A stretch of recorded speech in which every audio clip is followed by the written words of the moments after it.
नमस्कार. मी भाऊ तोरसेकर. तुम्ही बघत आहात प्रतिपक्ष.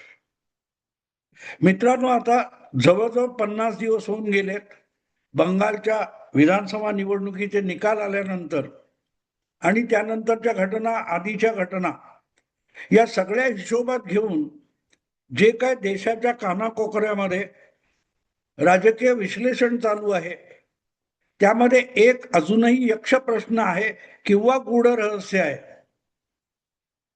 की ज्या ममता दिदीला कोणी हरवूच शकणार नाही अशी सगळ्याच्या सगळ्या राजकीय पंडितांना वाटत होतं, तो चमत्कार भाजपने घडवला कसा?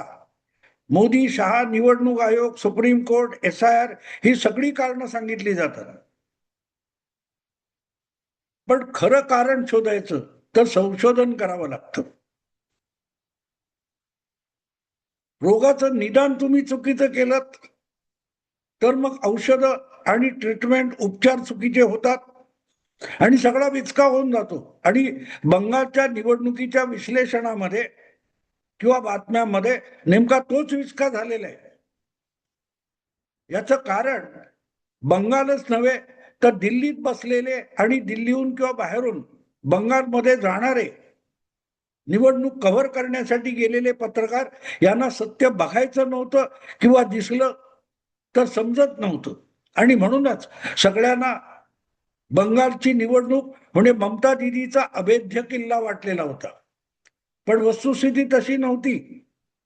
मला आठवतं त्यावेळेला अनेक हिंदी पत्रकार किंवा इंग्रजी पत्रकार अगदी बंगालमध्ये दौरे करून आल्यानंतर सुद्धा सांगत होते की ममताच्या विरोधामध्ये नाराजी जरूर आहे, अँटी इन्कम्बन्सी आहे, पण तरीही ममताला हरवणं भाजपला केवळ अशक्य आहे.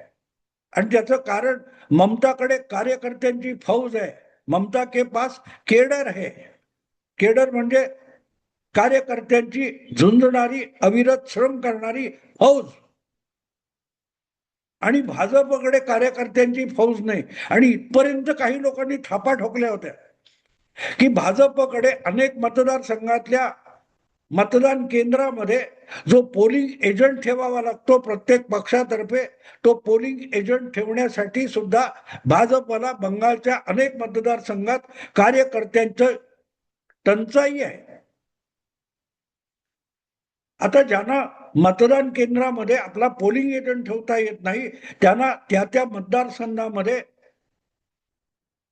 प्रचार करायला कार्यकर्ते कुठून असतील असं ऐकणाऱ्याची किंवा वाचणाऱ्याची समजूत होते.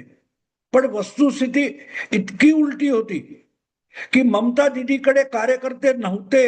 गुंडगिरी करणारे, दादागिरी करणारे, भडंग, चोर, लुच्चे, लफंगे यांची फौज ममताकडे होती. आणि म्हणून मला जी काय थोडीफार कल्पना होती तेव्हा मी प्रत्येक माझ्या व्हिडिओमध्ये किंवा ज्यांच्याबरोबर मी हिंदीमध्ये सतत पॉडकास्ट करत असतो त्या माझ्या हिंदी मित्र पत्रकारांना ठामपणे सांगत होतो की जर ममताकडे आहे त्याला तुम्ही कार्यकर्ता आणि केडर म्हणत असाल तर आमच्या मुंबईमध्ये दाऊद इब्राहिमकडे, छोटा राजनकडे, अरुण गवळीकडे सुद्धा केडर आहे, कार्यकर्त्यांची फौज आहे. दाऊदच्या टोळीतले किंवा छोटा राजनच्या टोळीतले गुंड म्हणजे कार्यकर्ता असेल तर ममताकडे नक्की कार्यकर्ते आहेत. आणि भाजपकडे तसे कार्यकर्ते नाहीत. गुंडगिरी करणे, दहशत माजवणे, हिंसाचार करणे, धक्काबुक्की करणे, दगडफेक करणे यासारखं कार्य करणारी फौज भाजपकडे नाही आहे. हा, पण मतदाराला जाऊन पटवणं, निवडणुकीसाठी घरातून बाहेर काढणं, मतदान केंद्रापर्यंत आणणं, पक्षाच्या भूमिका, पक्षाची धोरणं, पक्षाचे कार्यक्रम, पक्षाच्या योजना सामान्य जनसामान्यांपर्यंत पोहोचवणं, अशा प्रकारचा राजकीय प्रचार करू शकणारी प्रचंड फौज भाजपकडे आहे. आणि ती फक्त बंगालमध्ये नाही, देशाच्या कानाकोपऱ्यातून शेवटच्या 15-20 दिवसात बंगालमध्ये हजारो हजारो कार्यकर्ते भाजपचे दाखल होतील आणि ते चमत्कार घडवतील हे मी निवडणुकीच्या आधी, मतमोजणीच्या आधी, मतदानाच्या आधी सांगत होतो. हा, मला काही भाजपच्या संघाच्या लोकांकडून ही माहिती मिळत होती, पण तरीही मी एक प्रामाणिकपणे कबूल करीत, मी त्यांच्यावर विश्वास ठेवला होता पण अशा रीतीने खरोखरच किती प्रमाणात कार्यकर्ते कुठे कुठे गेलेत, कुठून कुठून गेलेत हे मला सुद्धा माहिती नव्हतं. मी तिकडे गेलो नव्हतो किंवा जाणाऱ्यांनी मला सांगून तिकडे गेलेले नव्हते. पण गेल्या रविवारी एका कार्यक्रमाला हजेरी लावण्याची माझ्यावर वेळ आली, कारण मीच तिथे प्रमुख पाहुणा होतो. मुंबईत जोगेश्वरीला एका छोट्या खाली हॉलमध्ये एक समारंभ होता आणि तिथे बंगालच्या निवडणुका आणि त्यातलं भाजपचं यश यावर व्याख्यान देण्यासाठी मला आमंत्रित करण्यात आलं होतं 14 जून रोजी. आणि ते आमंत्रित करणारे मुंबईतले काही बंगाली लोक होते, म्हणून मी अगत्याने गेलो होतो. माझी अपेक्षा अशी होती की त्यांच्याकडून बंगालमधल्या राजकीय घडामोडींविषयी मला माहिती मिळेल. भांडुपला राहणारा सौमित्र चौधरी म्हणून आहे, त्यांनी मला कॉन्टॅक्ट केलं होतं आणि आग्रह धरला होता. सौमित्र चौधरी आणि निरंजन बोस हे मुंबईमधले दोन बंगाली दीर्घकाळ मुंबईत आणि महाराष्ट्रात वास्तव्य केलेले लोक आहेत. या लोकांनी महाराष्ट्राच्या मोठमोठ्या वेगवेगळ्या शहरांमध्ये जे स्थायिक झालेले आहेत किंवा काम धंद्याच्या निमित्ताने महाराष्ट्रात आलेले आहेत, अशा बंगाली कार्यकर्त्यांची एक फौज उभी केलेली आहे. त्यांचं बंगाली भाषिकांचं महाराष्ट्रातलं एक संघटन उभं केलेलं आहे आणि त्यांच्यातर्फे जवळजवळ 600-700 लोक बंगालमध्ये निवडणुकीत प्रचारासाठी गेले होते. त्यापैकी जवळजवळ 100-150 लोक असे आहेत की जे जवळजवळ 1 ते 1.5 महिना बंगालमध्ये डेरा टाकून बसले होते, ठाण मांडून बसले होते. पण ते गेलेत याचं महाराष्ट्रातल्या मराठी पत्रकारांना माहिती सुद्धा नाही आणि मला सुद्धा नाही. अर्थात मी आता वय थकलं असल्यामुळे घराबाहेर पडत नाही. पण जे कोणी बंगालमध्ये निवडणुका आहेत त्याविषयी बातम्या देत होते, त्यापैकी कोणीतरी ही माहिती घेणं आवश्यक होतं की मुंबईतून महाराष्ट्रातून बंगालच्या निवडणूक प्रचारासाठी किती मोठी फौज गेलेली आहे. तर त्यामध्ये बंगालला जाऊन दीर्घकाळ वास्तव्य करणारे आणि संपूर्ण निवडणुकीमध्ये भाजपचा प्रचार तळागाळापर्यंत एकेका मतदारापर्यंत घेऊन जाणारे जे कार्यकर्ते होते, त्यापैकी 22 लोकांचा सत्कार माझ्या हस्ते करण्यात आला. आणि त्याचं कारण अर्थात मी मुंबईत बसून जे युट्यूबवर माझे अंदाज सांगत होतो निवडणुकीचे, ते 100% बरोबर आले. त्यापैकी मी सांगितलं हा सौमित्र चौधरी नावाचा जो मुंबईकर आहे, जो ओरिजिनली बंगाली आहे, दीर्घकाळ महाराष्ट्रात राहिलेला आहे, त्याची पत्नी सुद्धा मराठी आहे.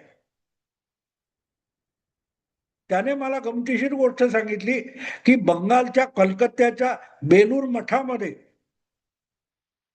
तिथले काही लोक त्याला भाऊ तोरसेकरचा व्हिडिओ हिंदीतला हे बेलूर मठामध्ये त्या आवारामध्ये ऐकताना दिसले आणि तिथून मग मी म्हणाला पुढे तुमचे सगळे व्हिडिओ शोधून शोधून ऐकले.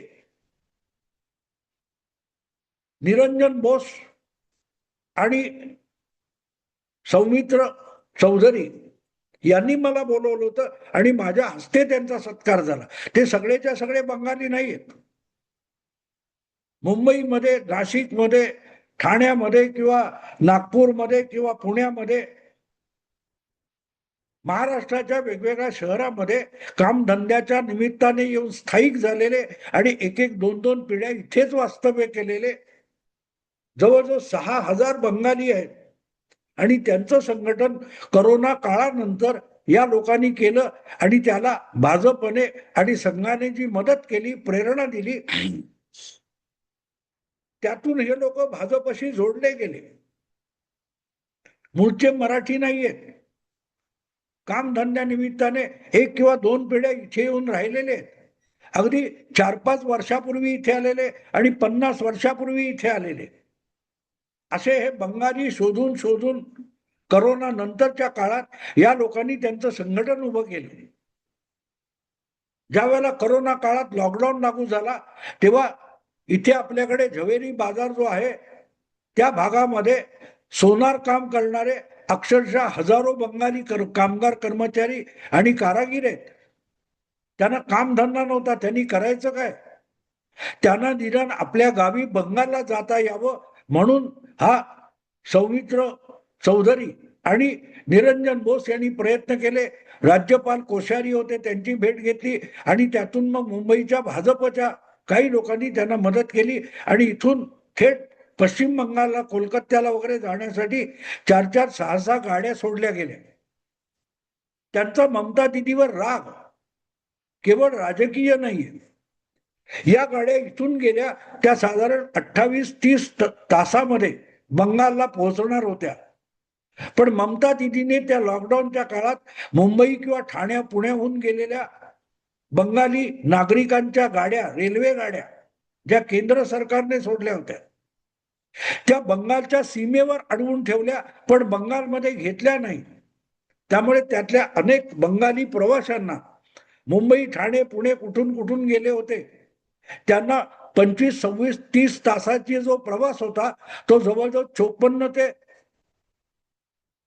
55, 60 तास करावा लागला. त्यांच्या ज्या हालअपेष्टा त्या करोना काळात झाल्या, त्यामुळे त्यांचा ममता दिदीवर रोष होता आणि आपोआपच ही माणसं त्या काळानंतर परत सगळं स्थिरस्थावर झाल्यानंतर परत आली, महाराष्ट्रात आली, इतर राज्यात गेली, कोण बंगलोरला, कोण गुडगावला गेला असेल. पण या सगळ्यांच्या मनात ममताविषयी कमालीचा राग होता.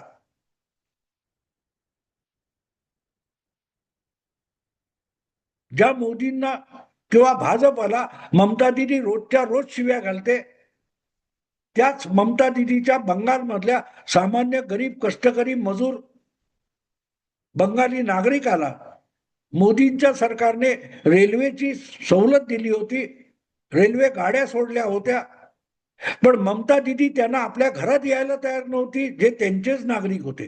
ते त्यातले बरेच लोक हे बंगालमधले मतदार सुद्धा आहेत.